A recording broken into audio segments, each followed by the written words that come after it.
Welcome everybody, and thank you for joining us today for our webinar, Do's and Don'ts for Becoming a CMCA Course Provider.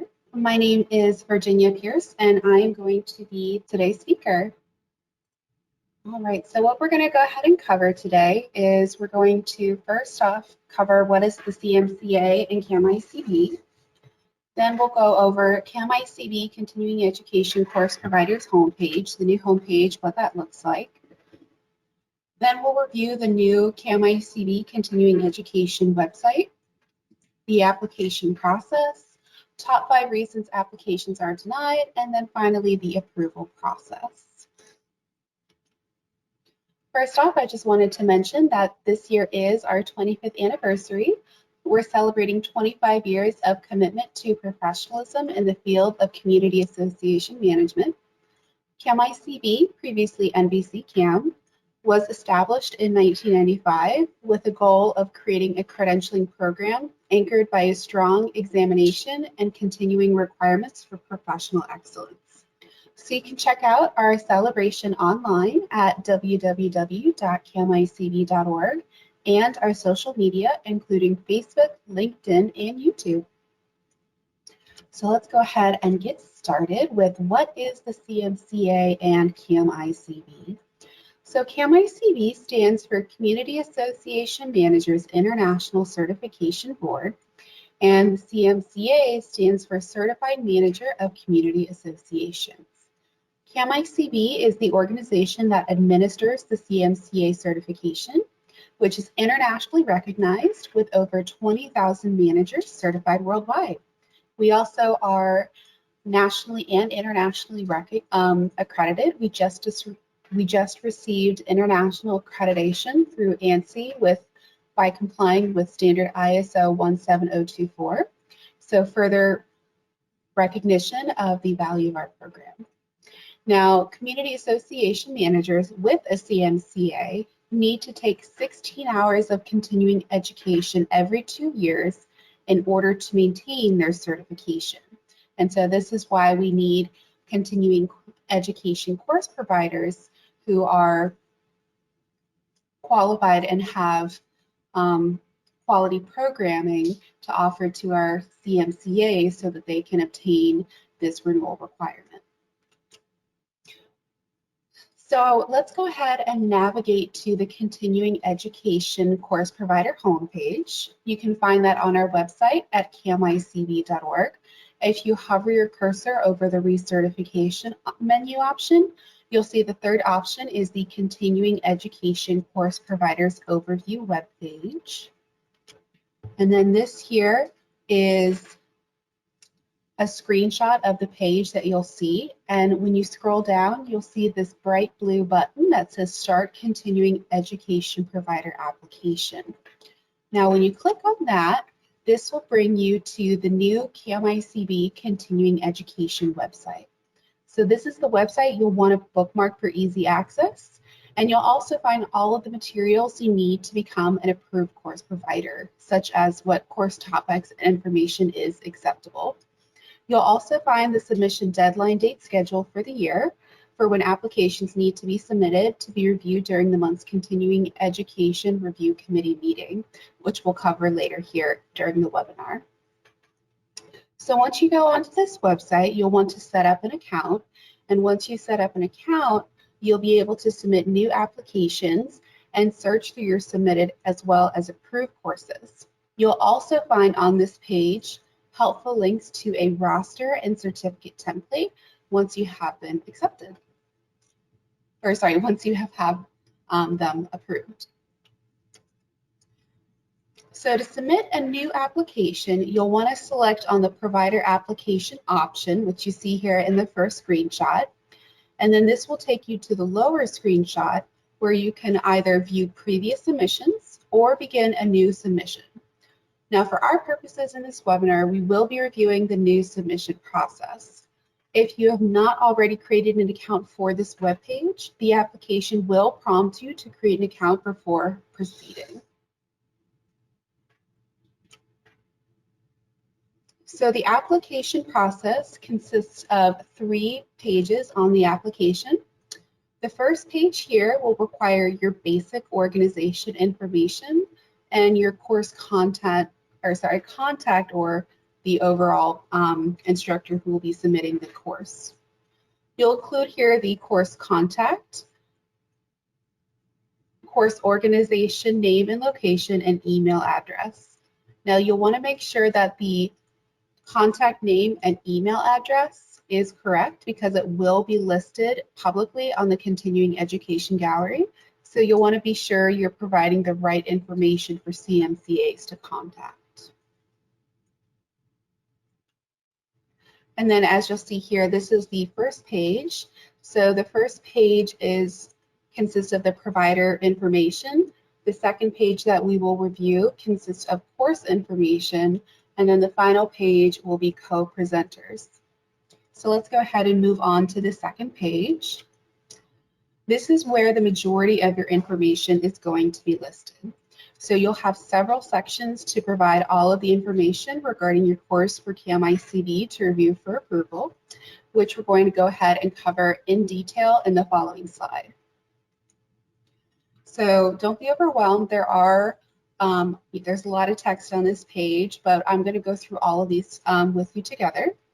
So first off, you'll notice that some of these are starred.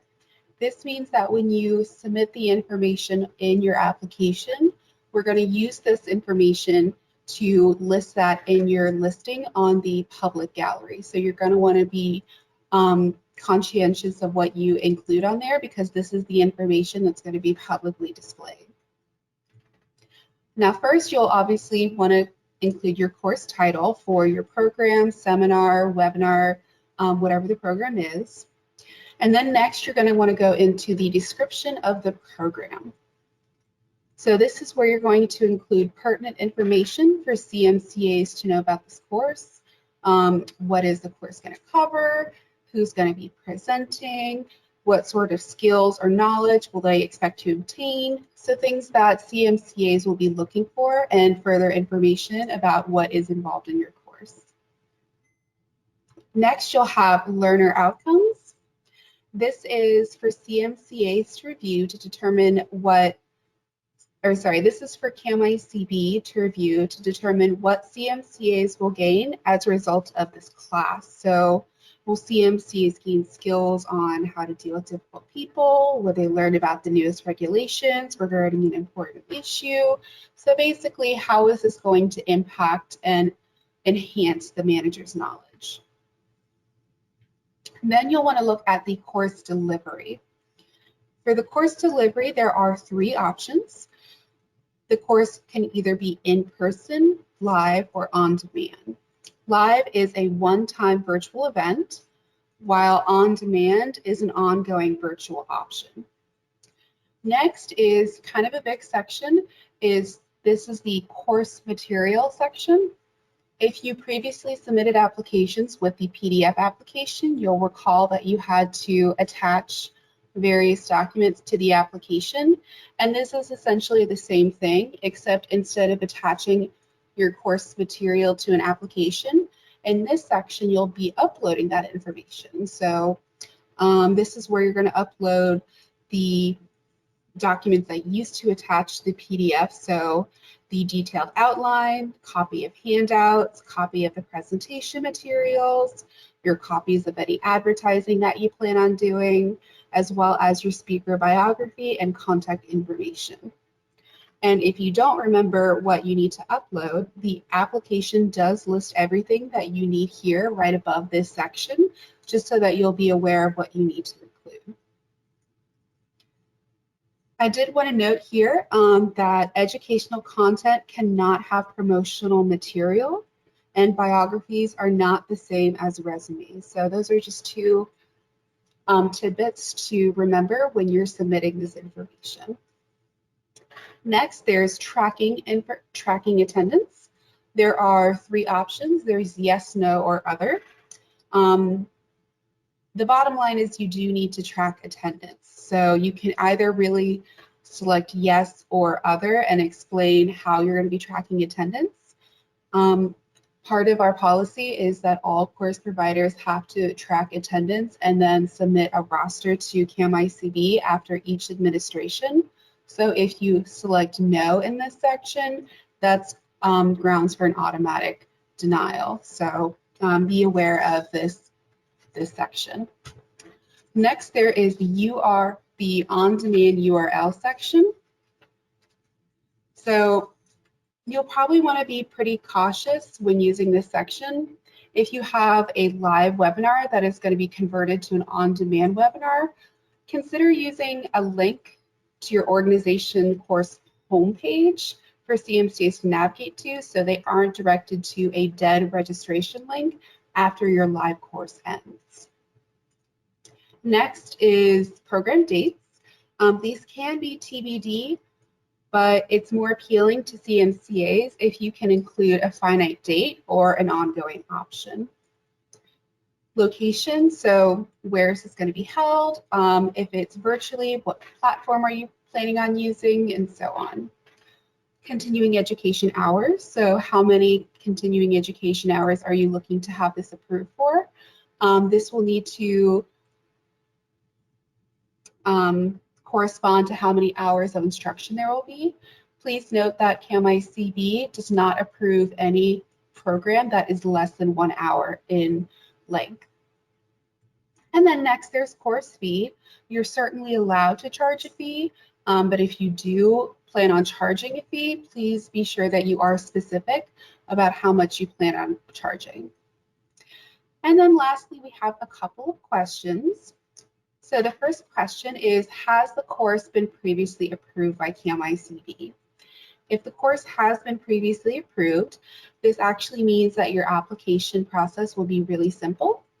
Instead of uploading all of your course materials, if your course has stayed substantially pretty much the same as your previous approval, then all you have to do to obtain approval for this course is upload your previous course approval in this section, and then you won't have to upload all of those course materials.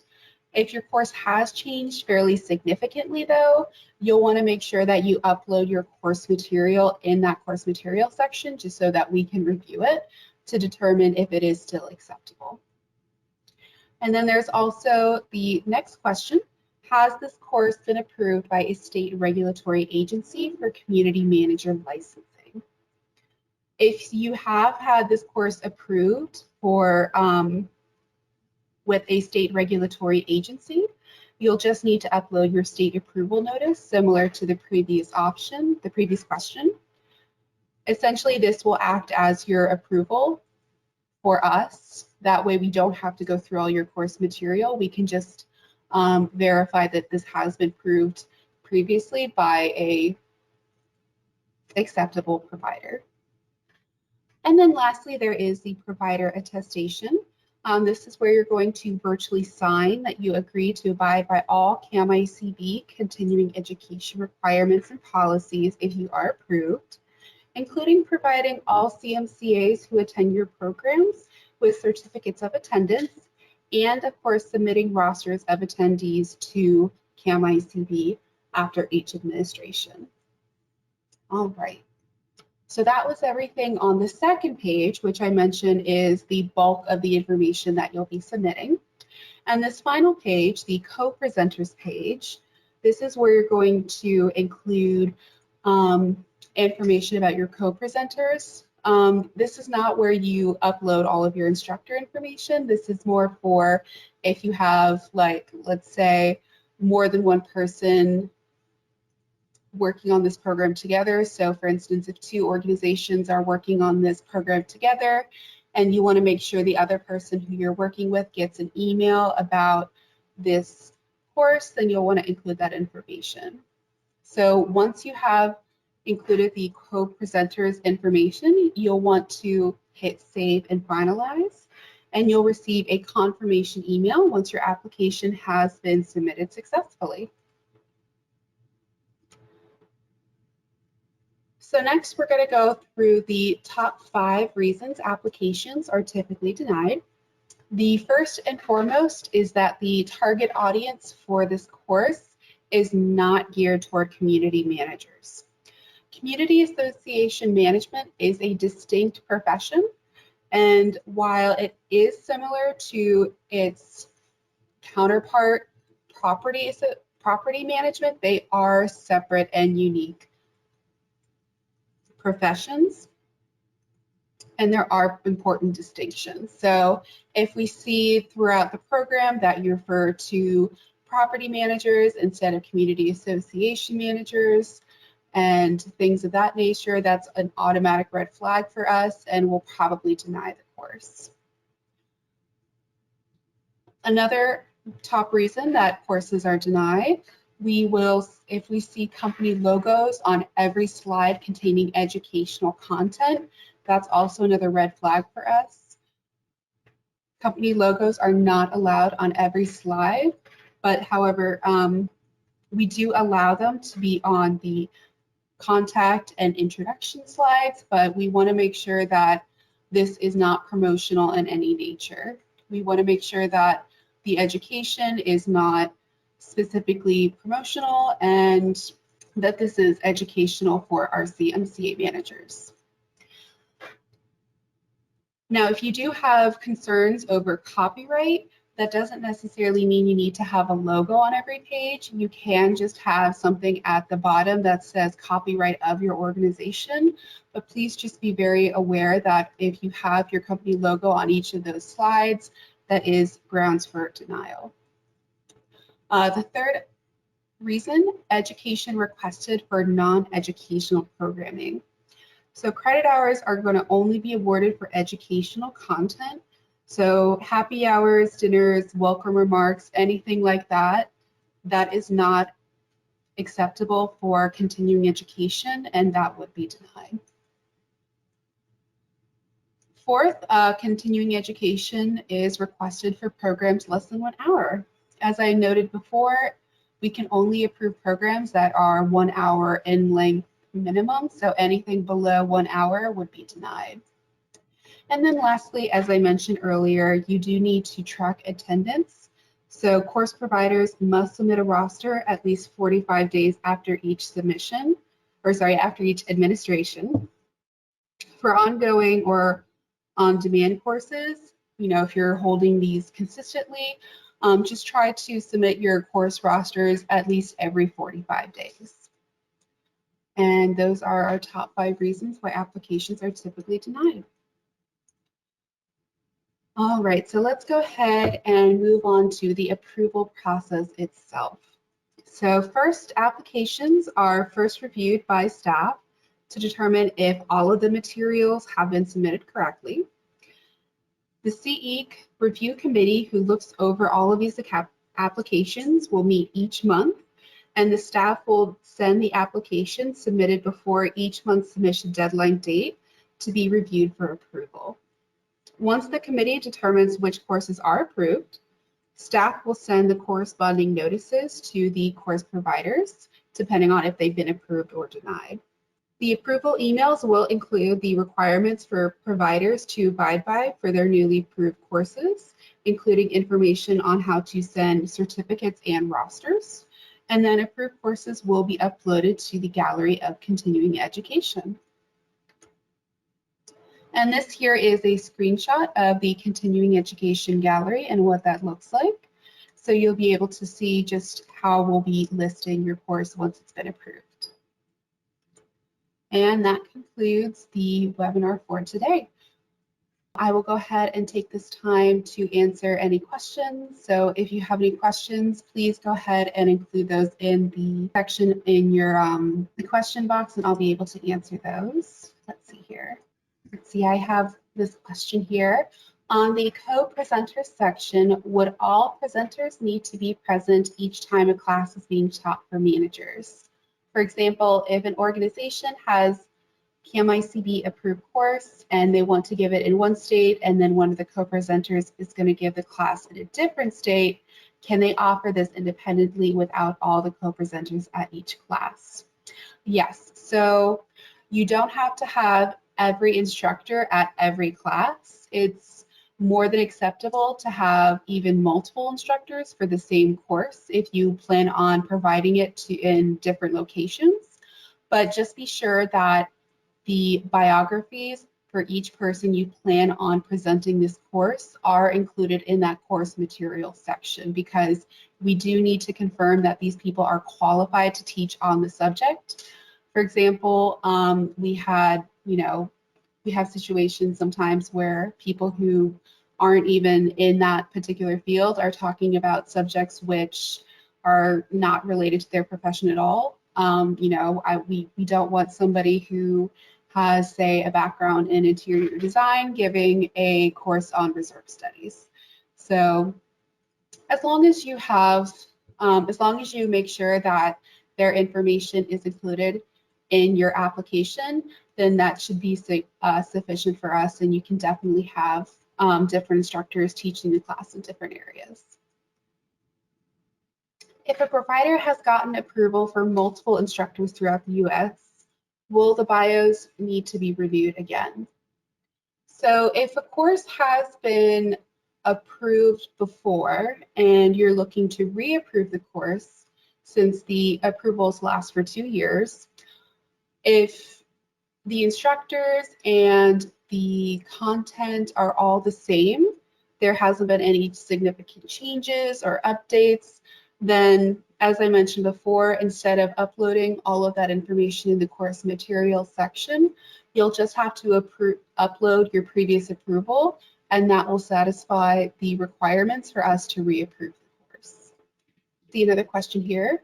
Can we limit where we present? You can certainly limit where you want to present your course. You're welcome to present in any locations you deem necessary to teach. We do require, though, if you do plan on teaching in multiple states and your course touches on topics that are state specific, we do require that your education correspond to the state that you're in. For example, if you're teaching a course on zoning laws, you'll want to make sure that if you're teaching in the state of Florida, that you're teaching about zoning laws specific to the state of Florida. And then if you're teaching Colorado, teaching about that information specific to Colorado, and so forth. All right, well, I will go ahead and close out the webinar. Thank you so much, everybody, for attending. Again, if you have any questions, please feel free to contact us directly at info@camicb.org. And thank you so much again for attending.